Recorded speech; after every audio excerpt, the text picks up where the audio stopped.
Hey everybody, this morning in this video, I'm going to talk about the 3 fastest growing areas around the whole Indianapolis metro. And actually, there's at least one of these, if not 2 of these, maybe this one right here, that a lot of people don't have on their radar, didn't think about, or maybe didn't think about being a place that's growing super fast. So we're going to see if any of these places might be the right fit for you, or maybe the wrong fit, which is probably the more important thing, is that I don't want to move there. But the whole idea about fastest growing isn't always necessarily a negative, but it's not necessarily a positive either. I don't think anybody wants to be in a just nuclear explosion of a place. But I don't think any one of these places are quite like that. So they are fast growing, but there are some advantages to it. So we'll get into that in this video. Stay tuned.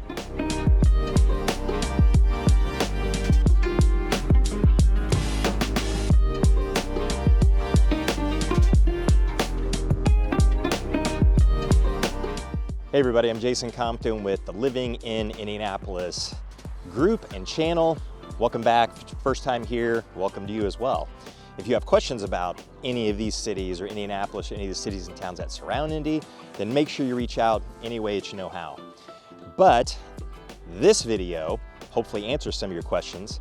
And it's not like anybody has questions about, hey, what's the, when they ask questions of us, what are the fastest growing places around the Indianapolis metro? I think you can actually look that kind of stuff up and at least get some of the numbers, but trying to wrap your head around what that actually means, or where these places are, or what the advantages could be for you, or the disadvantages, like I said, probably more importantly, I think that stuff is a little bit harder to find. So there are 3, I think, fairly obvious by the numbers, places around Indianapolis that are really growing super fast, but maybe not so obvious whenever you look and research the whole Indianapolis metro. So we're gonna go through the 3 and get into some of the details of that.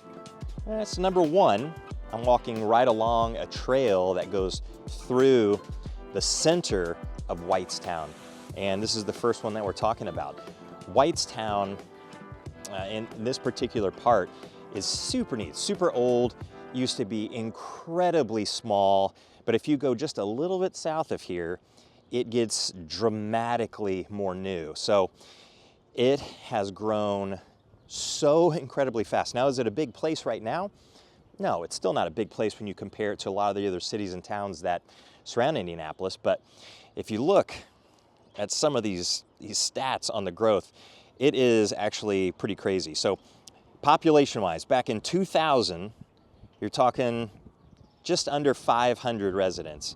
It actually has 471 listed. That's pretty specific, but the year 2000, we're talking 500-ish people. And that actually makes a whole lot of sense to me whenever I look at those stats, because I've said a million times in other videos that I was a teacher, a high school science teacher at Westfield High School, which is east of here and a little bit north. And I was the golf coach there for years, for the guys and the girls. And we had matches over here with Zionsville and Brownsburg and some of the other teams and some of the courses local around this particular area. And we would have to drive from Westfield. I'm gonna cross the street, Main Street, even though it is not terribly busy. So we would drive over this way and drive right through this part of Whitestown. And you can see a few cars here driving by. Not a very big deal, but this is probably 1,000 times more activity than when we ever drove through here and what we saw. We would actually joke about Whitestown is that, I mean, I don't think anybody lives there, because I've never seen a single person in Whitestown. And this was like 1998, 1999, 2000, 2001, 2002. It was all in that particular time frame. So kind of makes sense. I mean, if there's only 500 or so people that live in this town, you're not going to see them all that often. So 2000, that's what we're looking at. But then when we get up to the year 2010, trying to bring my stats up because I've got a lot of them bouncing around in my head. 2010, just under 3,000 people. So that's pretty good growth in 10 years. And then in 2020, just over 10,000 people. So in 20 years, it's gone from under 500 or so to over 10,000 people. And now today, when this video is being made, we're talking about a little more than 13,000 people. That is, in 25-ish years, 13,000 is still not a crazy large place or a crazy number of people, but man, that is from practically close to zero all the way to 13,000 in 25 years is dramatic. So why is that? Well, Whitestown, its location, totally subjective. Sometimes location is really good for some people and sometimes it's not so good for other people, but generally it's pretty good for a lot of people that live on the north side. And what I mean by that is that, if you're looking at Zionsville or Brownsburg or Carmel or places like that, for one, Whitestown is a little less expensive. There's a lot of new construction in Whitestown. Obviously, if it's growing that fast, then the only way you can add those people is by having new. And some people are really after new. So when you have more affordable and new, pretty good combination. But it's situated, shares a border with Zionsville. It's right next to Carmel, the west side of Carmel. It's fairly close to Brownsburg, not terribly far away from it. But a really big deal is that I-65 runs through Whitestown. That corridor can get you to Lebanon super easy, and with all the commercial development along I-65, that is a huge advantage. Like the huge Lilly project that's going on in Lebanon. If you didn't want to live in Lebanon and that far away from Indianapolis, not that it's terribly far, but some people don't, then you could pick Whitestown, and you could be closer to Indianapolis, you could be closer to Zionsville, closer to Carmel, and just right there on that I-65 corridor, so you could get to that Lilly plant, that Lilly project, relatively fast. So pretty good location as far as that goes. But also, it's just sandwiched in here in a relatively populated area, so you're not gonna feel like if you go to the north, it's pretty rural in between here and Lebanon. But given that you're further to the south, you're close to all the shops at Whitestown Parkway. So I mean, anything you would ever need on a daily basis, like a TJ Maxx, a Lowe's, a Chick-fil-A, car washes. I mean, everything commercial is there. You're not far away from it at all. So Whitestown has really, really come along. If you were to drive through this particular part, it has even come along. This Main Street area, there are restaurants here now and tiny shops and places to go. It's not like it's dramatically huge, no. But because you've had such a monstrous influx in population, this has taken on a little bit of life. Certainly more life than whenever we were here years and years ago.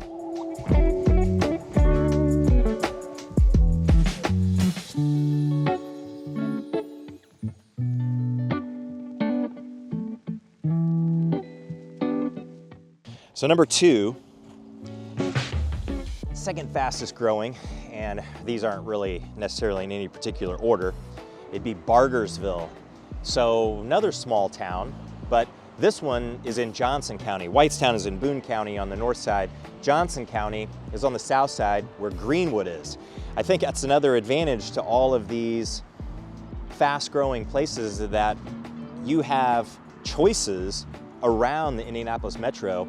We've got one on the north side, we've got one on the south side, and then we've got our third coming up. So we'll get into that and see where that one is. But Bargersville, when you look at the population, the numbers here, in 2000, definitely bigger than Whitestown. We're talking a little over 2,000 residents, about 2,200 or so, something like that. 2010, doubles in size, about 4,000. So growth rate, not quite as high as Whitestown. And then when you get to 2020, just under 10,000. So we've seen in that 10 years that explosive growth. And then all the way up to today, there's a little over 12,000 people in Bargersville. So it's pretty close to the same size as Whitestown. Now I would say the big difference between the two, with Whitestown and Bargersville, you're not gonna see this exploding, massive, obvious difference between the two, other than when you explore a little bit, and this is what you would really, I think, need to do to get the feel for it. I can tell you lots of things, but I feel like you always need to develop your own opinions, your own perceptions and opinions based on those perceptions. Because what you read online a lot of times, or what you see in videos like this, even though we try not to keep these, or we try to make them pretty moderate. They're not extreme, because I just can't stand extreme stuff.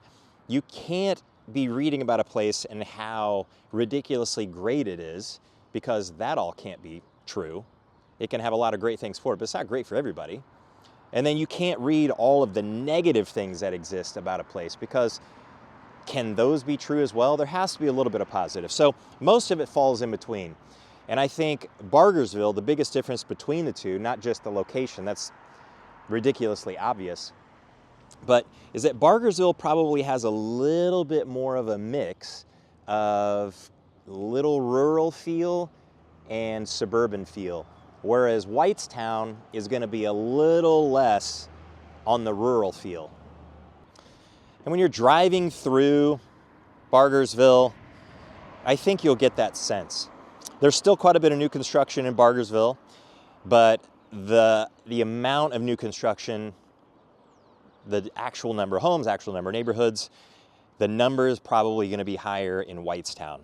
So if the north side, new construction, relatively affordable, whatever that means to you.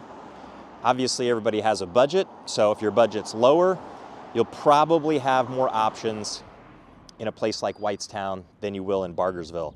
Plus the location, if you are working at Lilly in Lebanon or anywhere here on the north side, let's say, then that location's just not going to be good for you. But if you work in Indianapolis and you work downtown, then both of these locations could actually work. You're going to have a little commute into downtown, but you've got from Bargersville, you have multiple options to get to downtown, and here you have I-65 to scream into downtown. And you'll hit some traffic every now and then, some jams every now and then, but I think one of the cool things about Indianapolis, not that we don't have traffic, because we certainly do. There's a lot of people around here, but most of the time our traffic jams aren't standstills. So they're just either small slowdowns or significant slowdowns, but it's fairly unusual when you come to a complete stop. You're always moving a little bit. So you'll face that here in Whitestown. You'll face that a little bit in Bargersville, getting into downtown Indy, but it's probably gonna take you roughly the same amount of time from either location, roughly the same amount of time to get into downtown Indy from either one.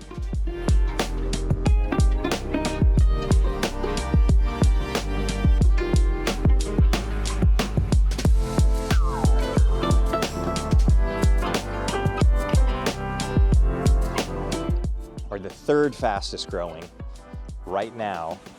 We go to the east side and we go to McCordsville, the town of McCordsville.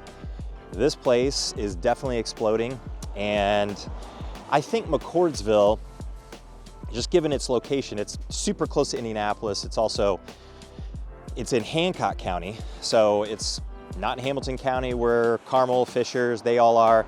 Marion County where Indianapolis is in, or where it is. Sometimes I can't speak. But it's in Hancock County. So you have Greenfield over there, you have Fortville over there, New Palestine. We just call it New Pal. And all of those places are growing, but McCordsville is definitely growing the fastest. And its location, or its shared border with Indianapolis, I think is part of that.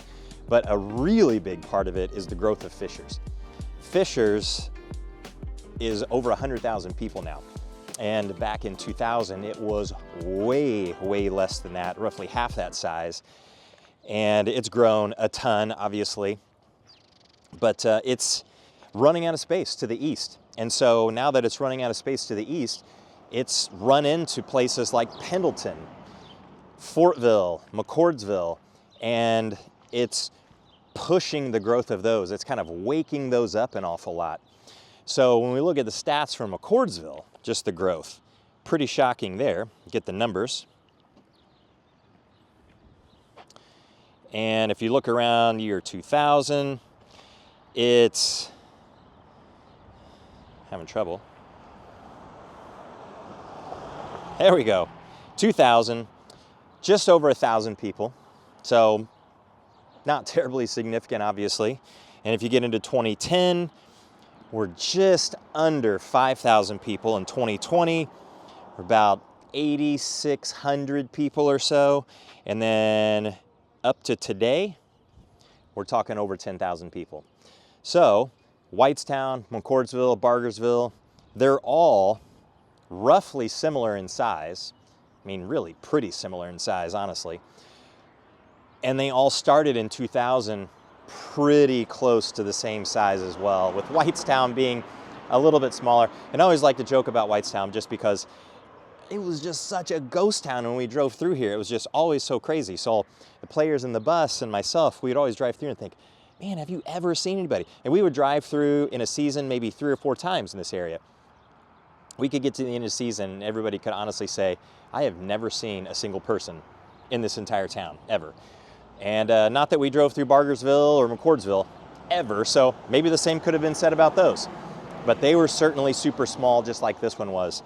But McCordsville, its location on the east side, if you have to get to, let's say, the airport, or if you work downtown in Indianapolis, you know, that one's going to be a little less advantageous than what you have with Whitestown and Bargersville. It's just a little cleaner and a little easier to get into downtown Indy. McCordsville, depending on where you are, you might have to contend with not being able to get to the highway nearly as easy. Or maybe you have Geist Reservoir in your way. That's a little bit of an obstacle that you have to go around. But it's still really a super nice place if you're looking for that proximity to Indy, proximity to Fishers, and you've got everything fairly close by, and it's not a hugely bustling, crazy place. In fact, none of these places are. Bargersville is relatively quiet, McCordsville is relatively quiet, and Whitestown, for the most part, is really pretty quiet too, although there's been some loud trucks and cars that's going through this intersection this morning. Here's a trash truck going right here behind me, and just this super loud Mustang just drove through here, and maybe you could hear it on the camera. I don't know if you couldn't or not, or could, but anyway, normally pretty quiet when you're off of roads like this. But Whitestown, I feel like, is probably just a little bit more in the mix than what you have in Bargersville or McCordsville, where you can feel like you got that little bit of rural feel in Bargersville, and maybe just a little bit of a rural feel in McCordsville, at least certain parts of McCordsville, some of it not, but some of it yes. And Whitestown is a little less on that, and a little bit more, another giant truck, and a little bit more on the suburban feel. But these are places that you should keep your eye on as far as being a little bit more affordable and a little heavier on the new construction, if that's what you're into. It's not that they don't have existing homes in places like this, but obviously from those numbers, you're looking in 2010 or 2000, you're not gonna have all that many homes even to begin with, truly. So you're gonna have just more options in that new, inside the past 5 years for sure. And inside the next couple of years, more neighborhoods going in there because they're continuing to grow. That would be another reason why they are growing, is that, hey, you have to have space in order to grow. And so they do, they have that space. So if you have questions about Whitestown, Bargersville, McCordsville, or any of the cities and towns that surround Indianapolis, then don't hesitate to reach out any way that you know how, and we'll catch you in the next one.